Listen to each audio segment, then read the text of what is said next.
तो नागौर जिले के श्री बालाजी थाना इलाके में बड़ा मामला सामने आया है। श्यामसर गांव की रहने वाली एक 16 वर्षीय नाबालिग का रेप हुआ और उसका हत्या कर दिया गया। नागौर पुलिस और एसडीआरएफ टीम ने करीब 72 घंटे की कड़ी मशक्कत के बाद शव को बाहर निकलवाकर युवती के शव को नोखा के राजकीय बांगड़ चिकित्सालय के मोर्चरी में रखवा दिया है। जानकारी के अनुसार एक शादीशुदा मुस्लिम युवक ने नाबालिग से पहले रेप किया, उसके बाद उसकी हत्या कर शव को कुएं में फेंक डाला। मामले में यह भी सामने आया है कि युवक ने पहले तो लड़की को प्रेम जाल में अपने फंसाया और उसके साथ दुष्कर्म किया। फिर जब दलित नाबालिग लड़की ने शादी का दबाव बनाया तो पीछा छुड़वाने के लिए उसकी हत्या कर शव बीकानेर जिले के पांटू क्षेत्र के कुएं में फेंक डाली। 72 घंटे बीत जाने के बावजूद नाबालिग लड़की के शव को जब बाहर नहीं निकाला गया तो लोग रोष में थे। मामले में शव ठिकाने लगाने के बाद आरोपी अपने घर वापस लौट आया। फिलहाल पुलिस ने आरोपी को डिटेन कर लिया है और पीड़िता का परिवार पिछले 2-3 साल से श्यामसर गांव में खेती का कार्य कर रहा है।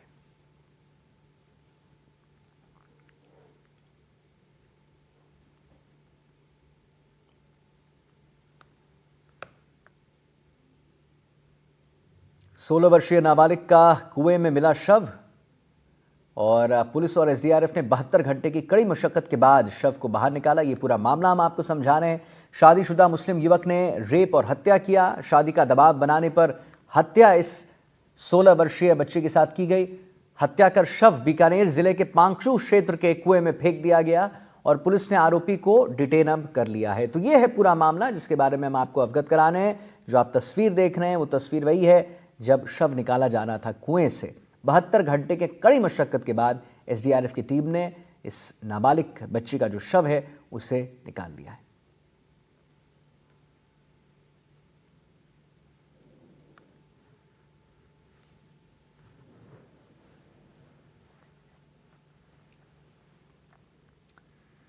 तो 16 वर्षीय नाबालिग को कुएं में फेंका गया। पुलिस और एसडीआरएफ ने 72 घंटे की कड़ी मशक्कत के बाद हम आपको बताएं शव को बाहर निकाला है। शादी का दबाव बनाने पर हत्या हुई और हत्या कर शव बीकानेर जिले के पांचू क्षेत्र के कुएं में फेंका गया।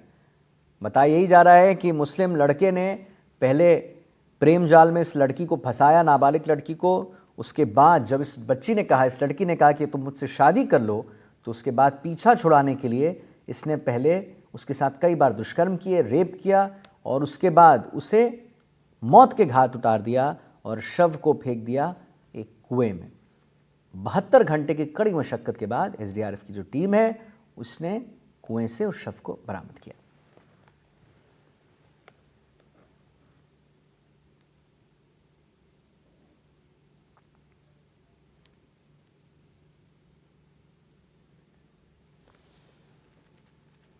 हरीश आचार्य जुड़ गए हैं हमारे साथ और जानकारी है उनके पास। हरीश, सबसे बड़ा सवाल तो यही आता है मन में कि 72 घंटे आखिर क्यों लग गए एसडीआरएफ की टीम को, और ये जो आरोपी है उसके तरफ से क्या कुछ बयान सामने आए हैं, क्यों उसने ऐसा किया?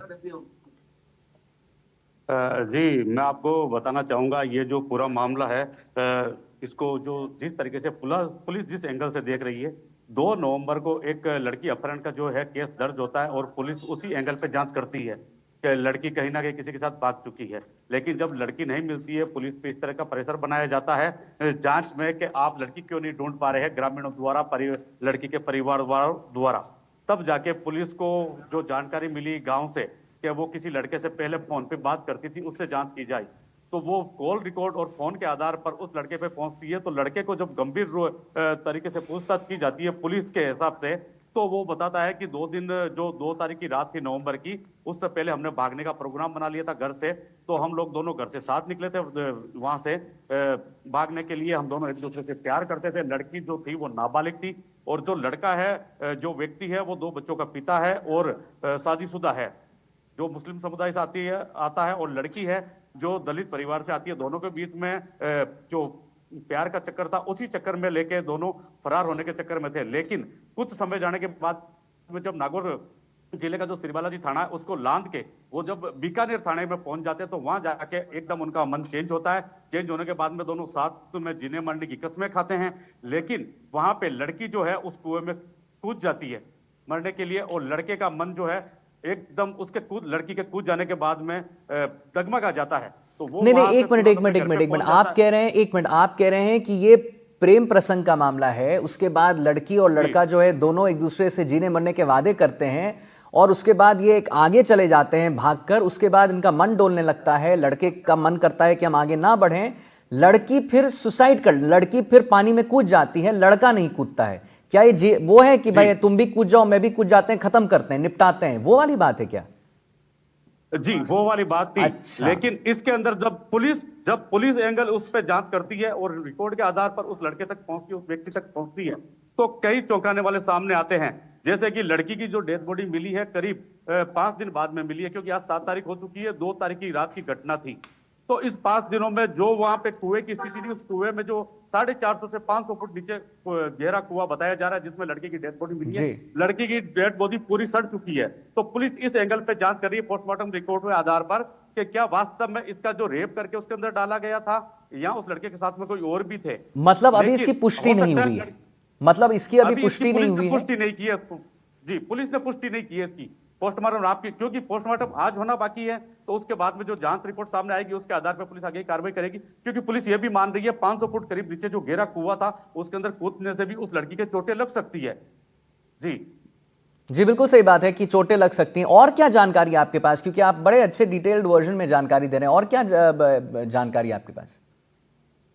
इसके अंदर अगर देखा जाए दूसरे तरीके से, जो लोगों का मानना है कि लड़का जो था वो बालिग है और वो जो है शादीशुदा है, तो उसको इस तरह की हरकत नहीं करनी चाहिए, कि क्योंकि वो मुस्लिम समुदाय से है, लड़की है जो दलित समुदाय से जो कि नाबालिग है। तो पुलिस ने इसके अंदर पोक्सो के अंदर मामला दर्ज किया है। लेकिन अभी तक जो जानकारी सामने निकल के आ रही है, उस लड़के पे अभी भी जो है जिस तरीके की धारा 3 का प्रयोग किया जाना चाहिए, शायद अभी एफआईआर हाथ में नहीं आई है। अगर आने के बाद में मालूम चले तो धारा 3 में भी मुकदमा दर्ज हो सकता है, क्योंकि महिला है, जो बच्ची है नाबालिग, माफ कीजिए महिला नहीं है, नाबालिग लड़की है, नाबालिग तो लड़की। वो जो है धारा 3 के अंदर आती है।